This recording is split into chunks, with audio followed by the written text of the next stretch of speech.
Hello, my name is Eugene Taranta, and I'm excited to present to you Machete, a technique for spotting custom gestures embedded in continuous input streams.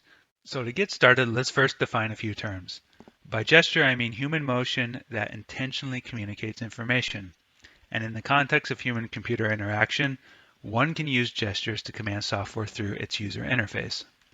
And by customization, I mean that the users are able to provide demonstrations of the gestures they want the system to understand when they want to execute specific commands. Now, gesture customization is clearly a very well-studied area, but one class of recognizers, referred to as the dollar family, has received considerable attention, probably because of their suitability and adaptability to a wide range of problems, and their adherence to a design philosophy of straightforwardness that makes them very accessible to a wide audience. The problem is that most of the work up to this point has only focused on segmented data, even though there's a lot of different input devices out there that yield continuous input streams.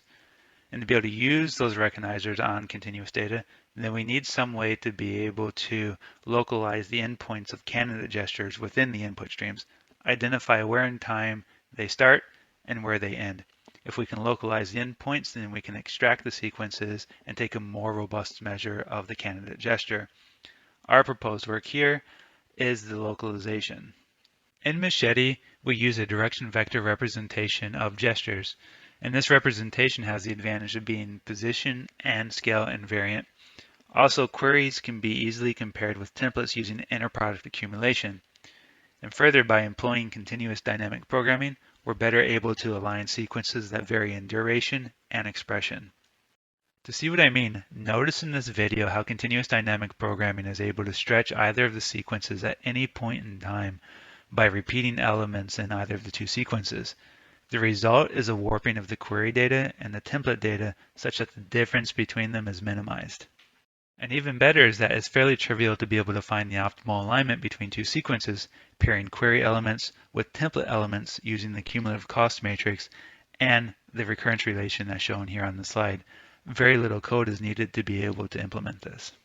It is also convenient that we can simply append each new input device sample to the end of the matrix, and by rolling alignment path information forward each frame, we can easily extract localization data with little overhead when we believe that we've seen a gesture.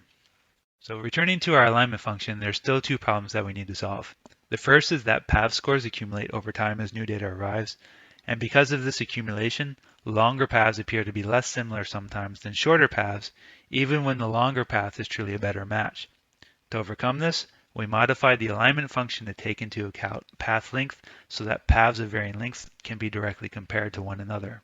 The second issue is that signal noise may result in some random-like vectors on cusp and corners, such as the apex of a golf swing. At these points, the input vectors are small and do not really contribute to the gesture path, but can still potentially harm the alignment scores.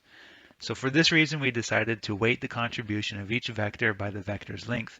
And this enhancement gives greater weight to longer vectors, those that contribute most to the trajectory's overall shape. Without direction vectors and these enhancements, standard continuous dynamic programming is essentially unusable in this paradigm. However, with these advancements, in combination with several additional techniques discussed in the paper, including intelligent template preparation and pruning, Machete is a very capable segmenter. To evaluate Machete, we collected 4 challenging high-activity datasets using 3 input devices and 10 participants per device. From each participant, we collected 5 training samples for each gesture and 1 continuous data session using a follow-the-leader protocol that interleaved gesture with non-gesture activities. Then on a per training sample basis, we trained several popular segmenters, including Machete, and then replayed the associated participants session through each of the segmenters while tracking accuracy and performance. And what we found was that Machete consistently had the lowest localization errors across all datasets, that we were able to reduce the computational overhead by as much as 99% against our baseline, and when implemented in a Unity-based game environment, gesture recognition accuracy and latency both improved relative to the alternative techniques. These findings reveal essentially that Machete is an ideal solution for device-agnostic, custom gesture recognition across a variety of user interface applications. And that concludes our talk. Please see our paper for a much deeper dive into the technical details and results, and visit our website. Thank you for your time.